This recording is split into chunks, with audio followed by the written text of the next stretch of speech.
Hello, everyone. I'm Olympia. Thank you for being here with me in this wonderful place called Lights Out Library, and I have a great story to tell you. This is the last story of the year. I will take a tiny break for the holidays, but I will be back with more interesting stories in the new year. My wish is for all to have your very best year yet. So tonight we have a long story about wine. We will touch on many aspects of it: its history, its elaboration, geography, cultural importance, and also more practical things, like how to approach wine out of curiosity and just for pleasure. Learning about wine and tasting is like a journey. You can never reach the end of your exploration of tastes in all their varieties, textures, regions of origin, or elaboration techniques. But I would like to make it as approachable and easy to understand as possible, because there is sometimes a form of snobbery that comes with wine consumption, and that can be off-putting. But it is just a drink, so I'm going to assume you know nothing, which is fine, and we'll go from the basics of understanding where wine comes from. There's going to be a lot of history tonight, too. And we'll also cover the various kinds of grapes and wines and how to make the best of them. Before we dive into our story, I would like to let you know that we have a Patreon page for those of you who wish to and can support this project. Get more of it and listen ad-free on your favorite podcast app. You will have early access to the new stories and many exclusive stories you will only find on our Patreon page. And you can listen and download them with and without background sounds. Patreon is a platform that allows you to contribute financially directly to our work. And because we believe in keeping things simple and fair, while our starter plan begins at $3 monthly, here's the wonderful part. Everyone who joins our community gets access to absolutely everything we offer, regardless of what they're able to chip in. Whether you can contribute a little more or stick with the basic amount, you'll enjoy the same perks, because the world is a better place when the sun shines for everyone. As always, you do not need to watch the video to follow along. And if you fall asleep, there are timestamps in the description and pinned in the first comment, so you can resume your journey where you left off. You can also find our stories on Spotify, Apple Music, Audible, and most podcast apps, which may be better suited for you. But before we begin, allow yourself to forget about any worries. If you wish to, you may close your eyes and immerse yourself in the story. Assume a comfortable position. Maybe move a little bit to settle. Take a long, deep, relaxing breath. And when you slowly exhale, feel your shoulders drop. Release the tension in your neck. Let your face soften and your jaw relax. Make sure your fingers are not clenched and that your limbs are relaxed too. And allow the sound of my voice to guide you through this journey. And now, it's time to explore. Let's start with the most basic question. What is wine? 95% of the time, it refers to an alcoholic drink elaborated with grapes that are fermented.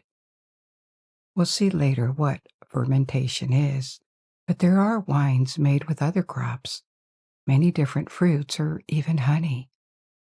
For example, there are so-called fruit wines obtained with the fermentation of apples, also known as cider. in some regions of the world. Traditionally, in order to make alcoholic drinks with many different fruits, as long as they contain sugar that can be consumed by yeast in a fermentation process, it works. There is a type of wine made with plums in Japan and Korea, and all around the world you find wines made with all sorts of berries, including cherry, orange, pineapple, or banana. There is also rice wine like Japanese sake, but it is obtained through the fermentation of starch. It could be considered closer to beer than wine, and for this reason it is generally excluded from the definition of wine. It is called rice wine, more so because of its alcohol content, which is similar to many wines. Additionally, there is mead, which is almost as ancient as grape wine. Mead is created by fermenting honey mixed with water. It was discovered in China, India, Africa, and Europe in ancient times. In colder regions where there were fewer or no grapes at all, it played an important role in antiquity. Residual samples of mead were discovered in ceramics of the bell beaker culture 4,000 years ago. I did talk about this ancient European culture in a story about Stonehenge, which you will find in my library. In Scandinavia and some parts of the Celtic and Germanic worlds, mead was believed to be the primary heroic or divine drink, and this lasted well into the Middle Ages. Mead never disappeared, but over the centuries it became more obscure, as it was replaced with beer, wine, and other spirits. Some monasteries kept this tradition, but it became more and more of a folkloric kind of beverage or byproduct of beekeeping. It is still a niche drink nowadays, but it's not hard to find and it's worth a try. But for tonight, we're going to focus on wine made from grapes, which has always been the most widespread. This is generally what we refer to when we talk about wine. It is a very ancient practice that seems to have originated in various parts of the world between 9,000 and 6,000 years ago. Archaeological evidence of wine fermentation has been found in China from around 7,000 BC and in the Caucasus in Georgia in 6,000 BC. And a bit later in Iran, Lebanon, and Sicily. The grapes used for fermentation were from a wild species of vine, and in all these regions, pottery had been invented several thousand years earlier. Ceramics were likely used as containers for the fermentation process. At least it is in ceramic remains that traces of ancient wine were discovered. One hypothesis about the discovery of fermentation is that in the Neolithic period, people collected grapes, berries, and all sorts of fruits, and after a few days, juice at the bottom of any container would begin to turn into a type of wine containing a bit of alcohol. The taste and effects of alcohol probably drew their attention to this drink, and it began to be produced intentionally. But at least initially, this kind of wine production was just domestic. The oldest winery in the world that we know of was discovered in the Caucasus, in Armenia. It dates back to 4,000 BC. That's 6,000 years ago. And it was found in a cave that contained a press for grapes, fermentation vats, jars, cups, and seeds, and vines of Vitis vinifera, the common vine, which has thousands of varieties nowadays, but it is still used for wine production. It is also in the same Armenian cave that the oldest known shoe in the world was found. Unrelated to wine, but it indicates a degree of culture and even comfort in this region of the world that was probably fairly advanced at the time. 4000 BC predates the emergence of ancient Egypt. It seems the cradle of wine was in the north of the Middle East, covering Persia, the Caucasus, Turkey, Syria, and Lebanon. What we know is that at the beginning of the Bronze Age in the Middle East, around 3200 BC, domesticated grapes were quite common and abundant in this region. Grapes were an attractive kind of fruit to domesticate and grow because they are very productive, rather resilient, and can be relatively sweet. A marked sweet taste that was particularly attractive to our ancestors, probably because it was rare and they found it only in fruits and not all of them, and in honey. There was no sugar yet, and when sugar production from sugarcane appeared, it remained a rather rare and pricey ingredient until modern times. So, with this abundance of grapes in the Middle East, early civilizations like ancient Egypt adopted it. It is believed that grape cultivation began in Egypt around 3000 BC. It was centered on the Nile Delta, and wine was consumed throughout the history of ancient Egypt. It is unclear whether wine was a luxury product or one that many people could afford, but it was often buried with the deceased to accompany them in the afterlife. There are also scenes of winemaking on the walls of many Egyptian tombs, suggesting that the Egyptians may have traded wine with the rest of the world. However, the people who spread wine throughout the Mediterranean Sea were the Phoenicians. They were a civilization centered on present-day Lebanon. From the middle of the second millennium BC, they developed a maritime trading culture throughout the Mediterranean. They explored and created colonies and trading ports to the west, reaching as far as Spain and including the Greek Isles, Sicily, and North Africa. They later faced competition from the Greeks, who also established colonies and trading posts. The most successful of the Phoenician colonies, which became a powerful state in itself, was Carthage, located in present-day Tunisia. The fall of Carthage, when it was finally destroyed by the Romans, marked the end of the Phoenician era in the Mediterranean Sea. However, this era lasted for over 1,000 years. And the Phoenicians were skilled winemakers.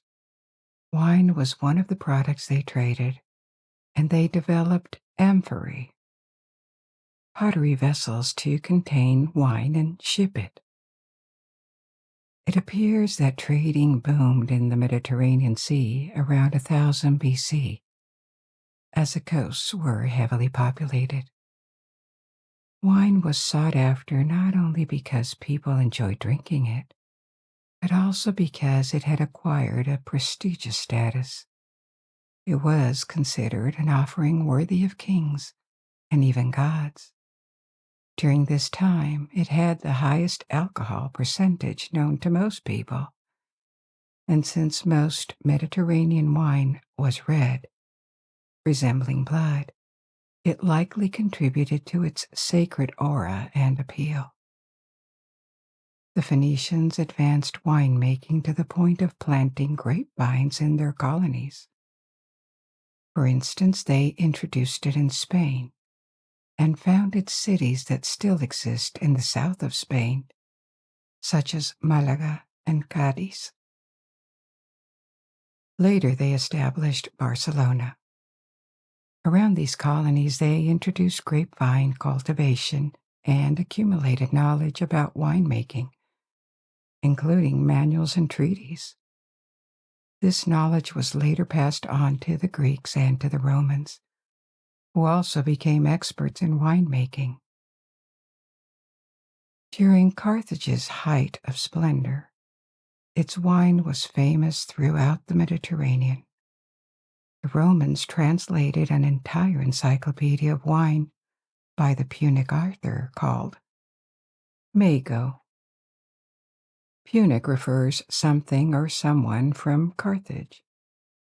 In this encyclopedia, Mago documented all the knowledge of his time about wine, including topography, such as which side of a hill to plant vines to protect them from excessive or insufficient sunlight, as well as winemaking practices, like how to make raisin wine from dried grapes. So the Phoenicians were important in the history of wine, and so were the Greeks.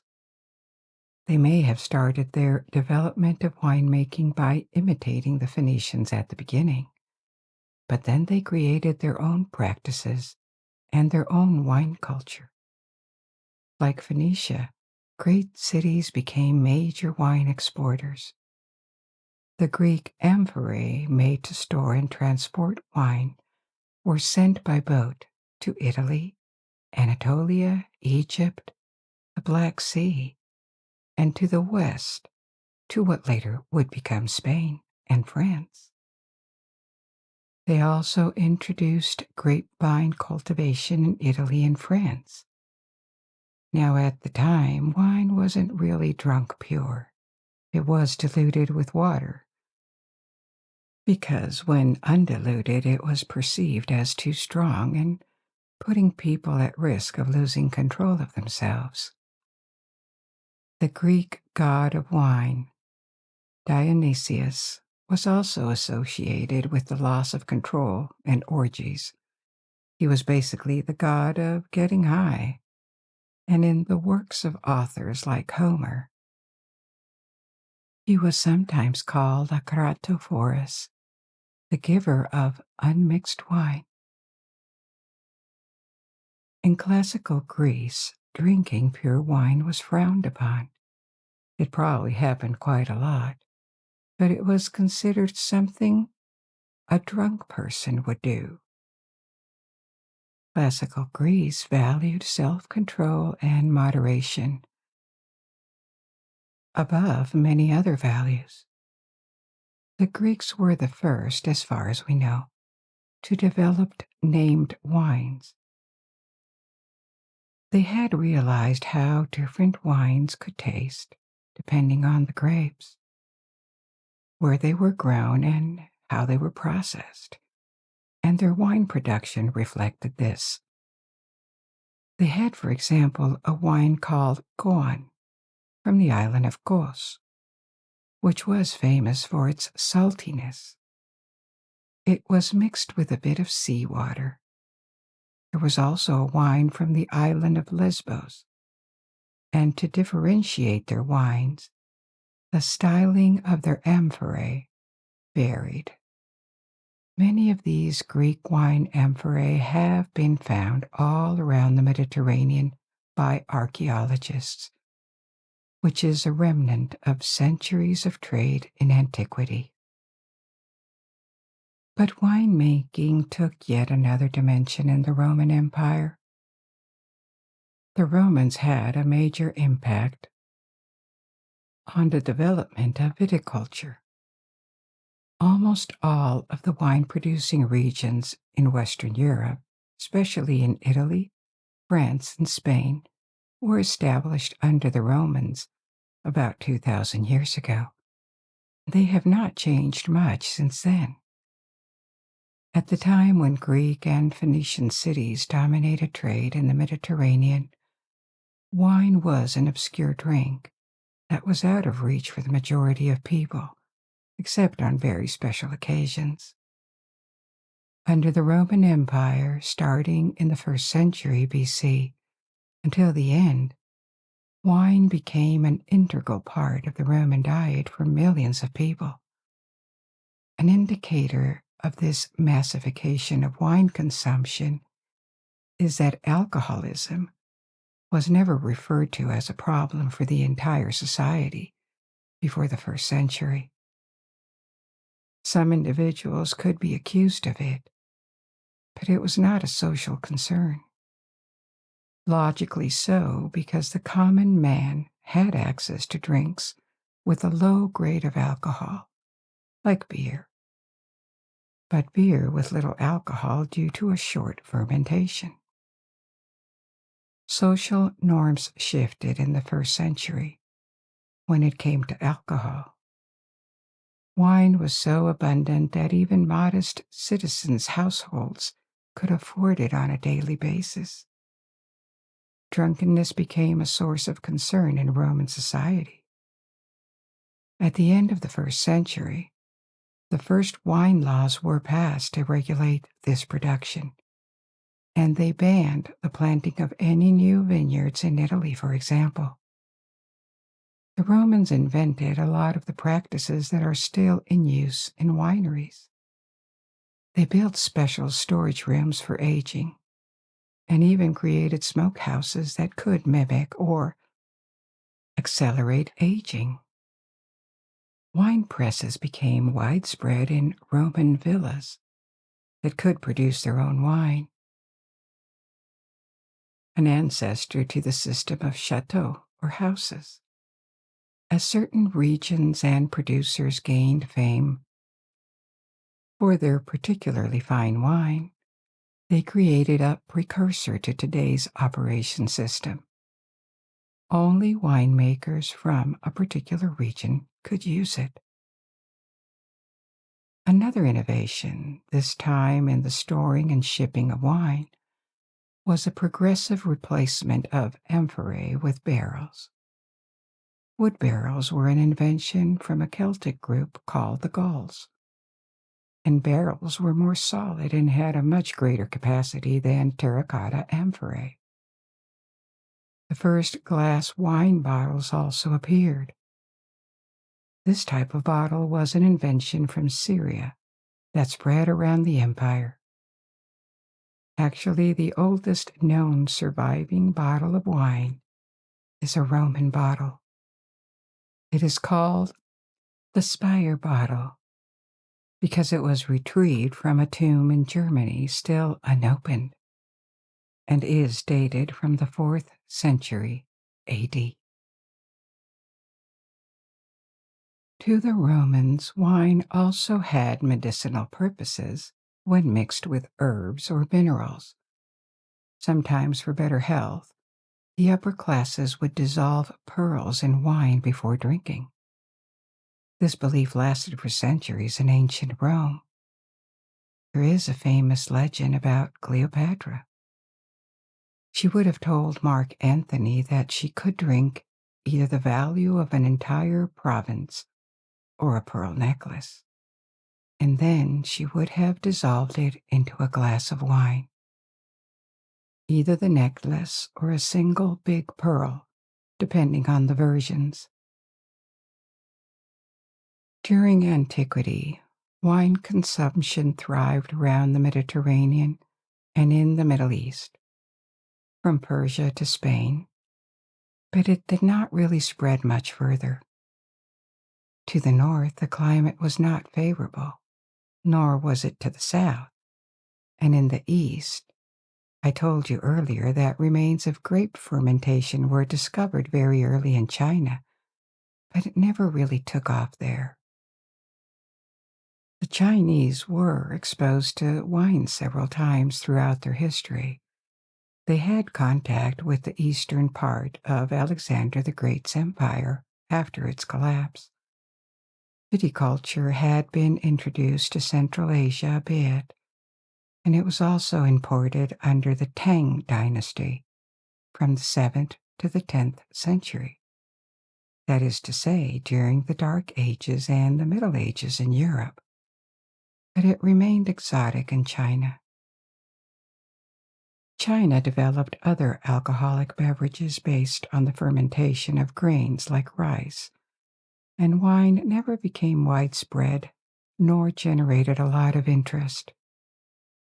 As far as we know, there was no equivalent in America, even though grapevines existed there as wild plants.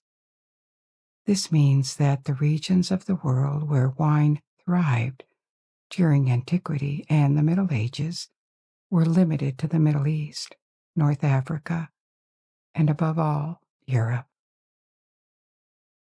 When the Roman Empire collapsed in the West, the one institution that survived and adapted was the church. As Christianity continued its expansion in Western and Central Europe, wine was important to the Christians as it was necessary to celebrate masses, so the supply of wine had to be secured. With the collapse of the Western Roman Empire, winemaking also collapsed, but never disappeared, and it evolved as European societies entered medieval times.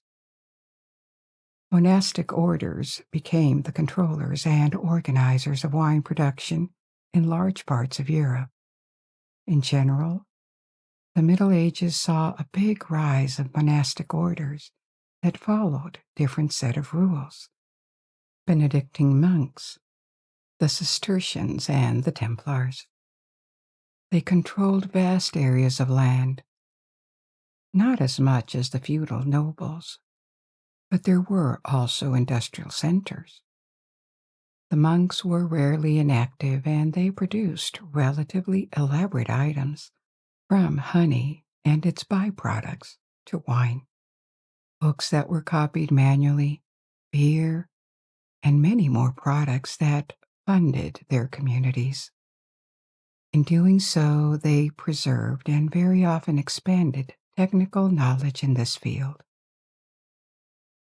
The Benedictine order became the largest producer of wine in Germany and France during the Middle Ages. They owned vineyards, and in the regions of Champagne, Burgundy, Bordeaux, and in Germany too, in Franconia in the west of Germany. For example, it was the monks who developed the planting of Riesling grapevines in Germany. Riesling is a white grape variety that has become the most planted in Germany, and also in the region of Alsace, in the east of France. It is one of the most important varieties that give fine white wines nowadays, together with Chardonnay and Sauvignon Blanc, which are two other varieties of white grapes. It is also in medieval times that a divide appeared in Europe between southern countries, where wine became or remained by far the most important alcoholic beverage, whereas in the north, Germany, Great Britain, Ireland, Scandinavia, the Netherlands, ale and beer dominated. Wine was imported but not consumed as massively in these regions as in Italy, Spain, Austria, France, or the south of Germany. In wine-drinking countries, wine was served every day in well-to-do household. Merchant nobles, high-ranking members of the church, master artisans, and even more modest people.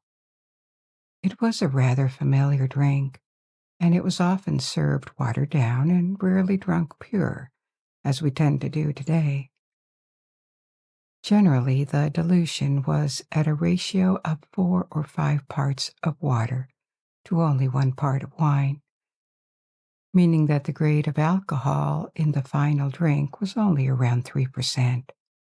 It's not a lot, It's about half the alcohol content of modern beers, and not that far from ciders. With the end of the Roman Empire and large parts of Europe falling into chaos, long-haul trade of wine had collapsed, and it took centuries to rebuild it around the new trade routes.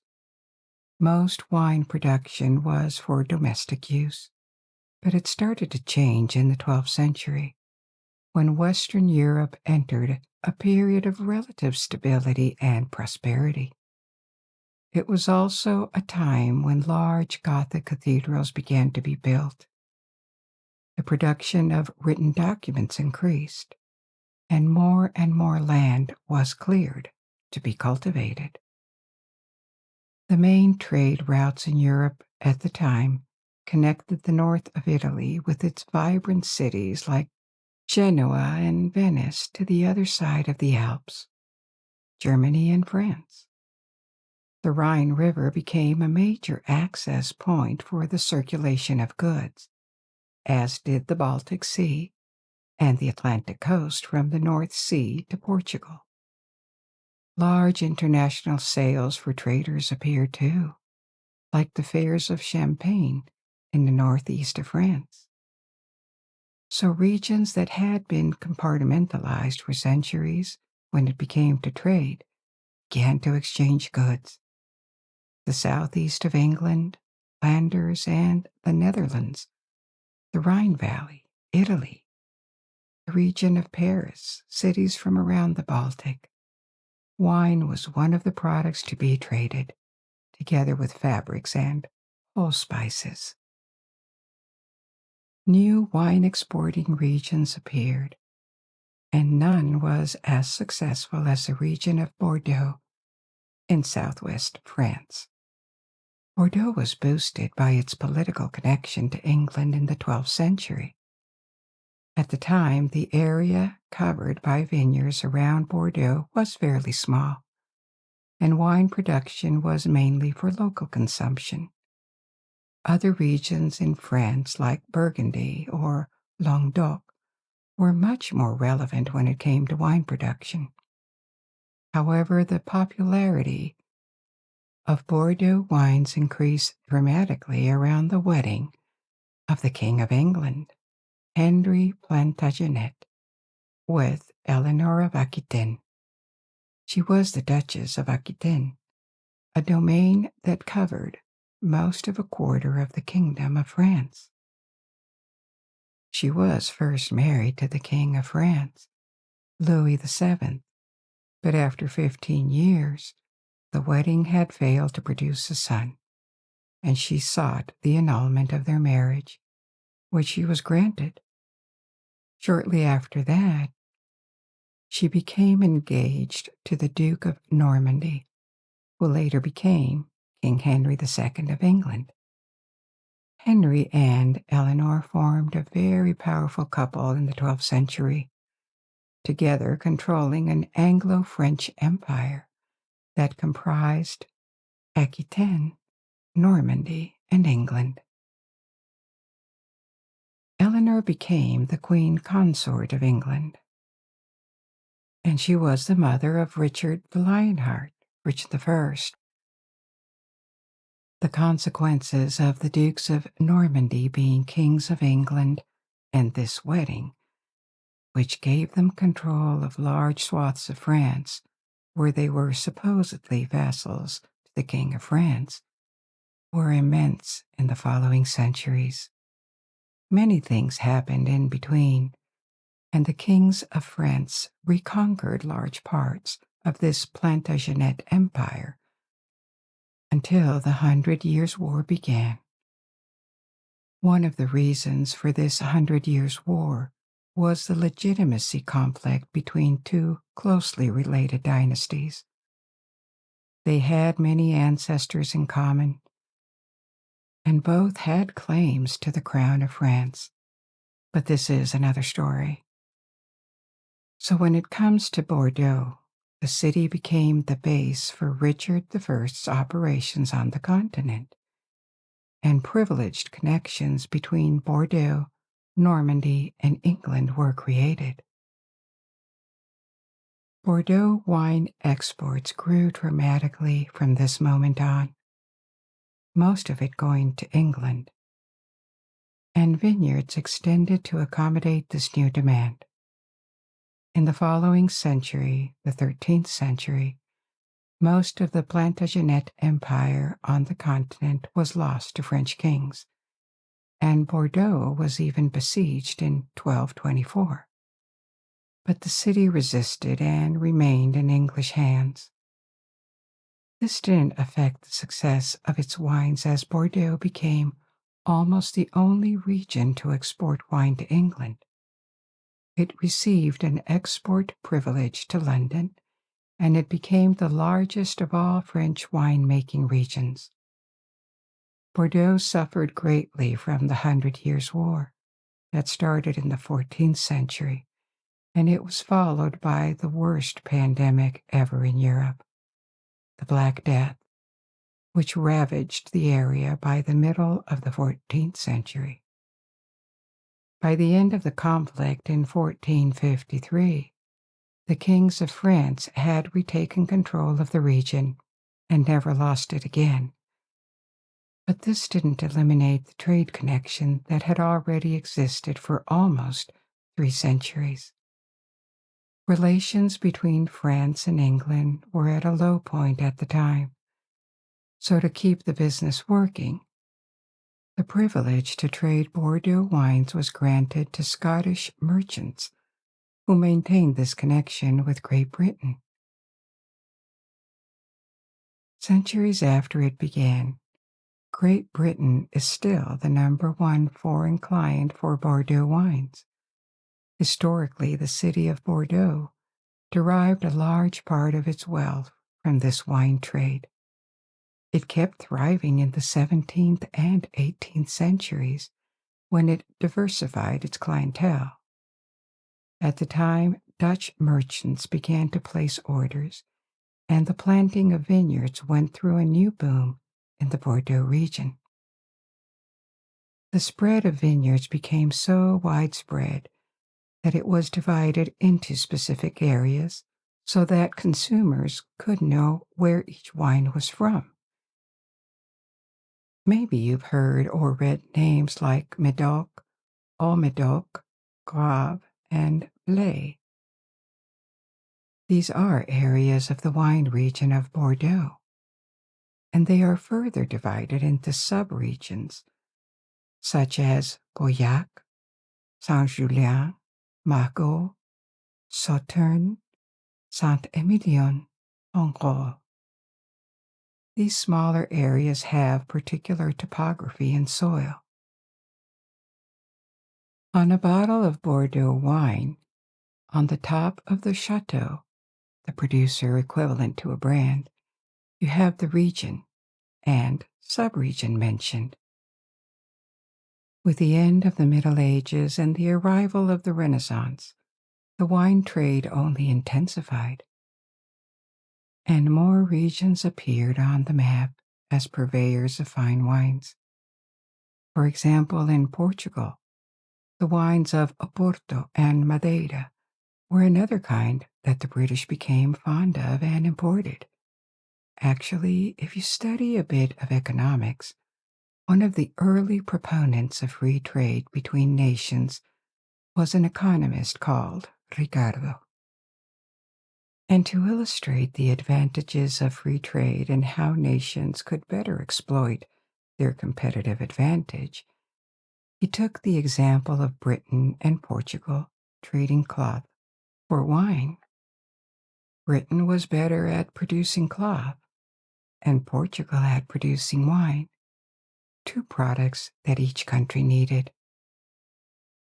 So it made sense for each of them to specialize in what they did best and to exchange their products, which would make both nations more prosperous.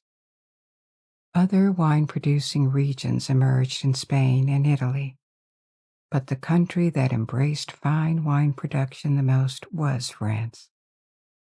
New regions that exported worldwide benefiting from centuries of experimentation, blending, aging, and the understanding of the soils and the climate.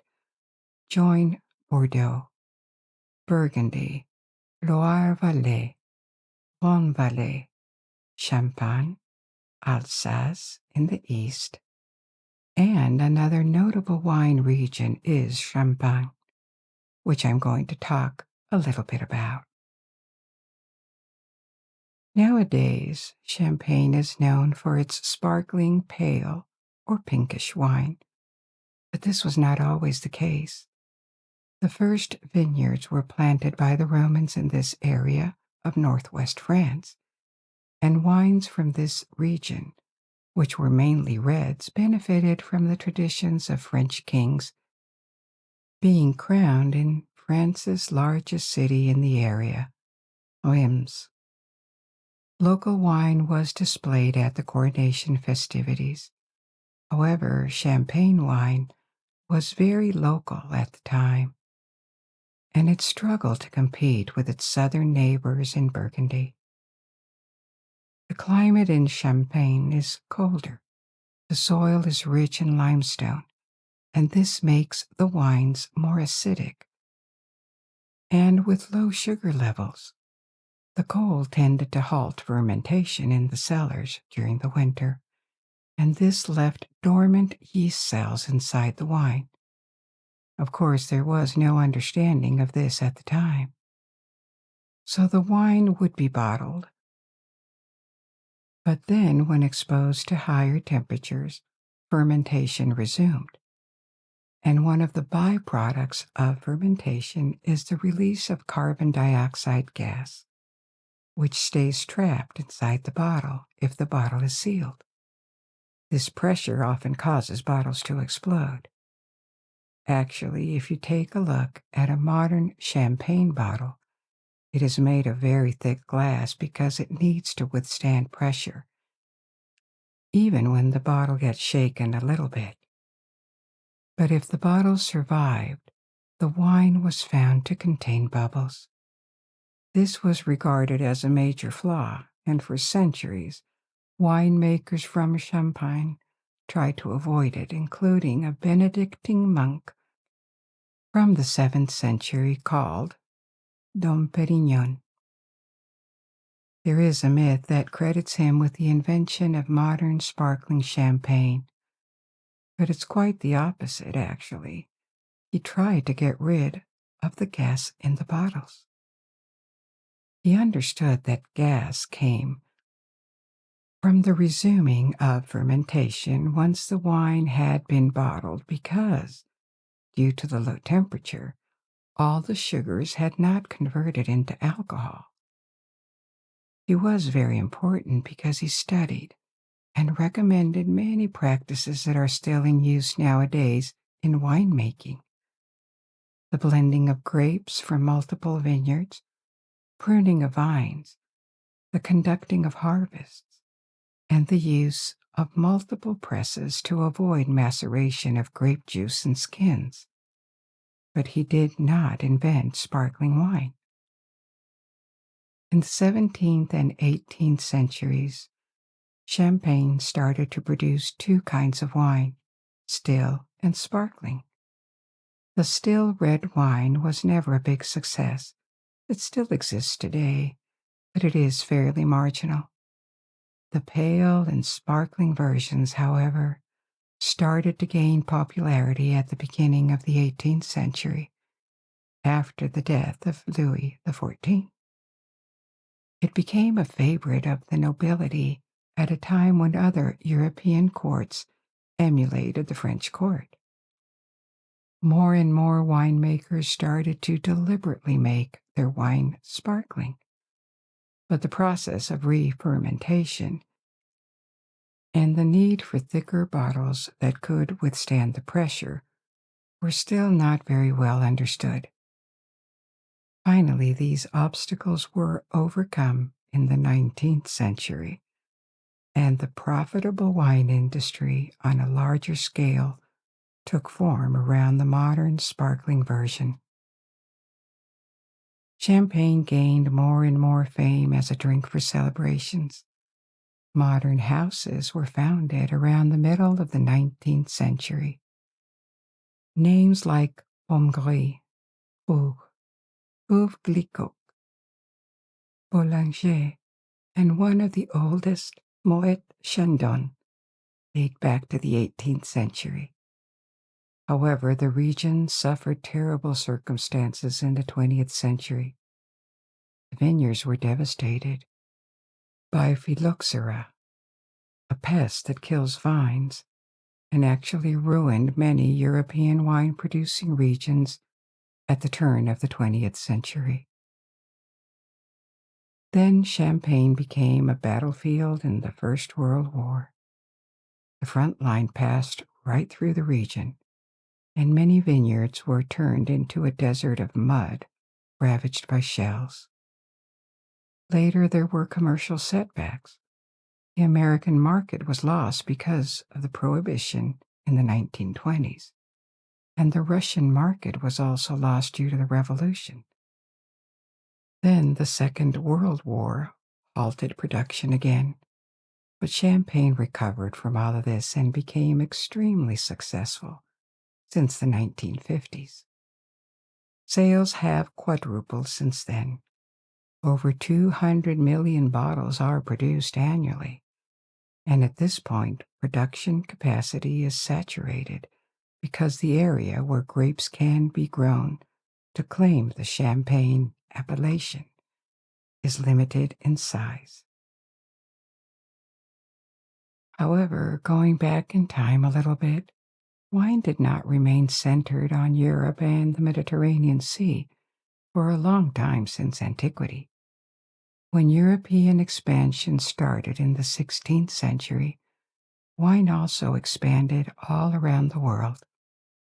Species of grapes were transplanted first by the Spanish in Mexico for Catholic powers, and local supply of wine was always needed in large colonies to celebrate masses. So the Spanish introduced it to Mexico first, and then the rest of Latin America, especially in Argentina and Chile, where the climate with marked seasons and appropriate soils were available. The main production regions in the Americas nowadays are Chile, Argentina, and California. They all produce a wide variety of wines, but most of it is based on Old World grape varieties. In California, for example, popular species are Zinfandel from the south of Italy and Croatia, and Chardonnay from France. In Argentina, it's Malbec, and in Chile, Carmenere, both from France too. Wine, while also introduced to South Africa, Australia, and New Zealand, nowadays wine production is more diverse and extended than ever worldwide. The bulk of production comes from 4 countries: Italy, Spain, France, and the United States. Following a long tradition that started in antiquity, wines are shipped everywhere in the world. In value terms, France accounts for about 30% of global exports, Italy 20%, Spain 10%, and then come Chile and Australia. So now let's talk a little bit about all this complex vocabulary that comes with wine, because to the beginner, it looks like a jungle of styles like red, white, or a mix of grapes like Chardonnay, Merlot, Malbec, Carmenere, appellations, the areas, and the processes of vintages. All this may be very confusing. This is a lot, but it's quite easy and easier than it seems if we take things one by one. So first, there is a broad topology of wine based on their color and their aspects in general. The most consumed type of wine is red wine. Its color comes from the grape skins, not the pulp itself, which is rather pale. Red wine is made from dark-colored grape varieties, and the red color comes from pigments present in the skin. The juice is greenish or white, but as the grapes are pressed, pigments from the skin are transferred to the juice, and during fermentation, they develop. They turn into coloring agents. The skin does not only give color, it also brings flavor components. Then there is white wine, which is typically produced from green grape varieties. However, white wine can also be made from dark-skinned grapes if the winemaker takes care not to let the skin macerate with the juice. For example, champagne is a white wine or a pale wine, but one of its ingredients is Pinot Noir, a type of grape that looks intensely dark. An intermediate color is a rosé, pinkish, which incorporates some of the colors from the grape skins, but not enough to qualify as red wine. Rosé is not a blend of red and white. It is just lighter in coloring agents than the red wines. There is another category of very sweet, often golden wines called dessert wines. This is a vast category made from grapes with a lot of sugar, either because they are naturally very sweet, or because sugar is added, or because water is removed to concentrate the sugar. It can be achieved by air drying the grapes to make raisin wine. In colder climates, it can be done by freezing out some of the water to make ice wine, or even by using a fungus to desiccate the grapes with rot. These wines made from dried grapes, heavy in sugar, are also called late harvest sometimes. There is a famous example of a sweet wine, which is also one of the most expensive wines in the world, called Chateau d'Yquem. It is a Bordeaux from the Sauternes subregion of the vineyard, which is famous for its white grapes that are attacked by fungus. However, instead of spoiling the juice, the fungus desiccates the grapes and increases the sugar content. The resulting wine is high in alcohol and sweetness, balanced by acidity. Buying a Chateau d'Yquem bottle is not cheap, and the cost of a single bottle can be in the thousands of dollars. But alternatively, certain wines from the same area are much more accessible most of the time, and if you have a sweet tooth, you will love that kind of wine. So this is one way of making broad categories of wine, the aspects and what they are made from. Then there is another factor, the grape varieties. All grape wine is made from different varieties of the species, which is Vitis vinifera, but it has hundreds of varieties with different colors and tastes and compositions in general. The most used of these varieties are Pinot Noir, Merlot, Cabernet Sauvignon, Chardonnay, and Carmenère. There are many. The one thing that often distinguishes European wines, especially French wines, is that these grape varieties are blended. Several varieties of grapes, generally 2 or 3, but it can be more, are used in the composition. These blends were elaborated after generations of tests and learnings. The flavors, acidity, sweetness, and aromas brought by every variety of grapes are balanced to give the wine its identity. Given that they are blends, Most European wines are identified by their terroir. Terroir is the concept that encompasses everything that determines a wine in its environment. It includes the varieties of grapes used, the type of soil, including its chemistry, the climate and the contrasts between seasons, and even the shape and the elevation of the vineyard. New World wines from Australia to California also have these different characteristics, but they are more often classified by grape variety rather than terroir, because they are rarely blended like European wines. Of course, two Chardonnays or two Cabernet Sauvignons from different places will still share similarities, but there are plenty of other factors that differentiate them as well. This is why it sounds weird to French or Italian ears when people ask for a glass of a particular grape variety. First, because it doesn't specify from where you want your wine.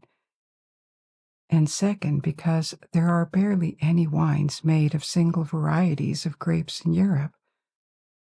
So you're asking for something that doesn't really exist locally. Now, it's fine if you ask for a glass of Chardonnay in France, but unless you are at a bar of an international hotel chain, they will serve you whatever white wine containing Chardonnay they have, which is not exactly what you asked for.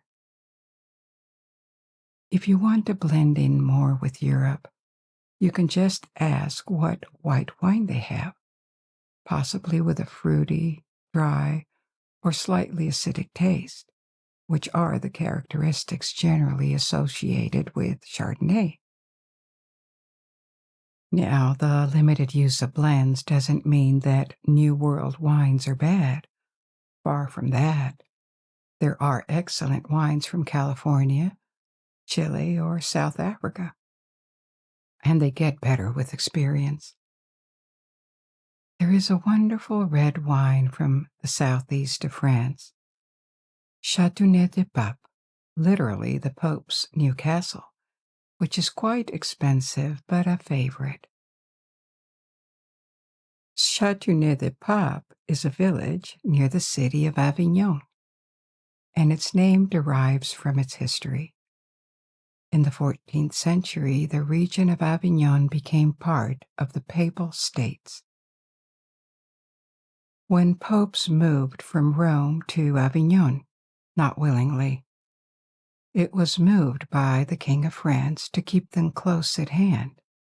But for 70 years, several popes governed Christendom from Avignon, and the city has a lot of architectural remains from this period. The papacy promoted viticulture in the surrounding area. For a long time, until the beginning of the 20th century, Châteauneuf du Pape wine was not particularly sought after. Actually, a lot of it was sold or blended with wines from other regions. This started to change in the 1920s. Maybe if you have been around bottles of French wine, you have seen 3 letters, A, O, C, on them. It stands for Appellation d'origine contrôlée, which means appellation of controlled origin. This means that anyone using the name of a particular terroir, Châteauneuf du Pape in this case, but there are dozens in France, has to come from it and respect a quite restrictive set of rules. The grapes must be of a certain variety. They must be planted in a precisely defined area with a certain type of soil. They have to respect elaboration rules. This gives you security, knowing that what you buy is not any wine from anywhere. Red Châteauneuf du Pape wines are blends, of course, in which the dominant variety is called Grenache Noir. It tends to give the wine an intense flavor, a little bit earthy with hints of leather or even tar to balance it and make it more complex and less tough.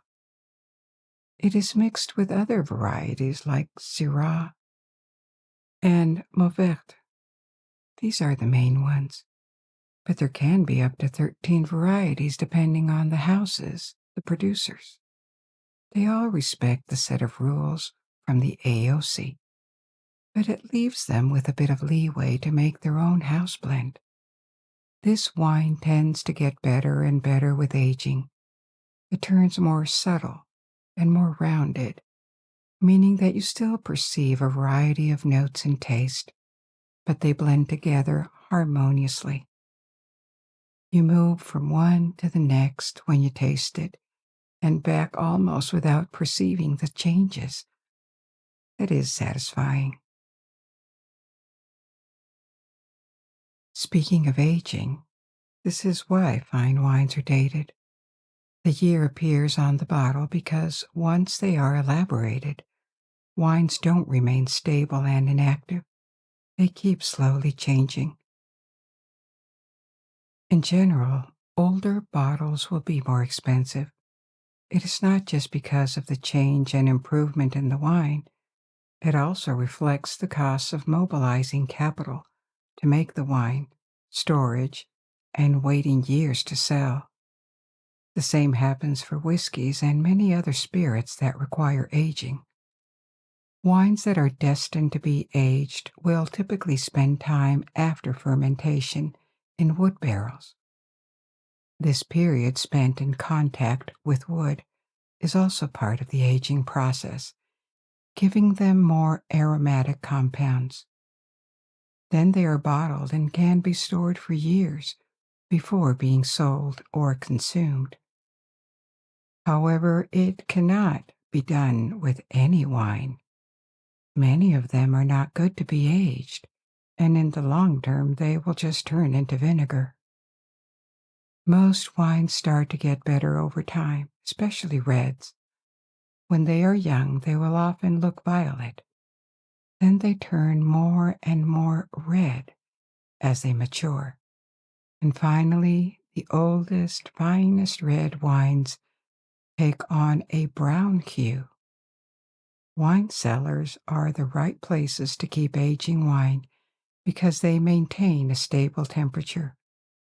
When keeping wine, the things you want to avoid at all costs are too much heat, which activates chemical processes inside the bottle and makes it deteriorate quickly, or too cold, as you cannot let wine freeze. You also need to avoid exposure to light. So, how to approach wine tasting? First, without too much pressure for sure, because it is just for pleasure and out of curiosity. Interestingly, there have been a lot of experiments done with blind tasting, and they have been humbling for winemakers. The general public and even many experts are not that good at detecting where wines come from, at least when they cannot see a label or the color. Furthermore, the general public is completely unable to distinguish expensive wines from inexpensive ones. However, when they know the prices or the origin of the wines, they systematically rank and appreciate them differently. This demonstrates the power of suggestion in perception and the effects of expectations. But that's great news because it means we can all experiment and try different tastes in wine without spending too much. So let's take all this lightly. It's just about enjoying it. The best way to drink wine will always be the one that gives you joy. If you like to mix wine with anything else, serve it hot or cold, or even with ice cubes, then go for it. I'm just going to give you a bit of information and advice that may help you appreciate it better. So it all begins with opening a bottle. If your bottle has a screw cap, I'm not going to lie. This is not a very good sign. Most of the time, it indicates a wine that is quickly made, industrially produced, and sold in large quantities at a very cheap price. Typically, your bottle will have a stopper that may be synthetic or, for finer wines, cork. The traditional way is to close the bottle with a cork plug, but you may also find synthetic corks, which are acceptable. Experts criticize them because they may give a bit of plastic taste to the wine, and that's true. But natural corks can also affect the taste. This is why when your bottles are stored, it's always better to avoid too much contact between the cork and the wine. So your bottle needs to be standing or slightly reclined. Cork bottle stoppers started to be used in the 17th century. They are not that old. And they are a good option because they are natural. First, it is the bark of the cork oak. They are moisture resistant, very slow to deteriorate, and provide a waterproof seal. The structure of cork makes it easy to compress into a bottle and then expand back to form a seal. So we take out the cork with a corkscrew, and we are ready to pour the wine. The ideal glass, which is whatever glass suits you. But for testing, it makes sense to use wine glasses, which have a specific shape. They are wider toward the bottom with a narrow aperture at the top, like a tulip shape. The advantage of this shape is that you maximize the surface in contact with air. The glass is supposed to be filled to about a fourth, where the diameter is wider, whereas the narrower aperture at the top concentrates the scent, the bouquet it is called. They also have a stem, which is convenient to hold the glass without heating the content with the warmth of your hand. Wines have an ideal temperature which varies with the type. Many whites, especially when they are dry and have mineral notes, are better served relatively cold at a few degrees Celsius, like 7 to 10 degrees Celsius. That's 45 to 50 Fahrenheit. Reds are often better at a higher temperature. When they are light-bodied, around 13 degrees Celsius, 55 Fahrenheit, it's fine. And the full-bodied reds that are aged, like many Bordeaux, Burgundy, or Rioja wines, can be served between 15 to 18 degrees Celsius. That's 59 to 64 Fahrenheit. These temperatures are not random. They help the wine develop its aromas. If you drink a complex red wine straight out of the refrigerator, the cold neutralizes many of its aromas. It completely eliminates many of its aspects, and you end up with a drink that is way more basic than it could be. So before we even try it, we may take a look at the color and smell. Each wine acquires a different color, transparency, and viscosity during its elaboration. Just by smelling it, a lot of different notes are going to appear. In the beginning, when you start tasting wine for the first time, it just smells like alcohol or like wine. As you get used to it, you may be surprised by the variety of notes you can perceive. Flowers, fruits of all kinds, heavier scents like leather, tar, smoke, woody notes. There are many, and they are very subjective too. So instead of trying to name and count them, we may just appreciate them for what they are. And there is color too. Its intensity varies with the type of grapes and the aging. Heavier wines tend to be deeper in color, whereas lighter ones will have more transparency, a more vivid red color. As you gently swirl the glass, the wine may leave thick streaks that are called the legs or tears down the inside. This is due to viscosity. Sweeter wines are generally denser, and they will make these kinds of legs appear on the sides of the glass. The bouquet, the aroma, gives you a first approach to how the wine will taste in the mouth.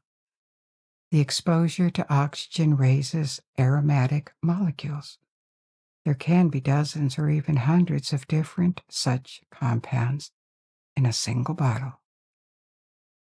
Then, when you take a sip, once in the mouth, the wine is exposed to body temperature and it further liberates aromatics. So don't rush and give it time. A few seconds before you swallow it. We have 15 million olfactory receptors in our mouth. 15 million. So maybe take a moment to realize the complexity of what happens every time we taste something. The variety of aromas we may experience is wide.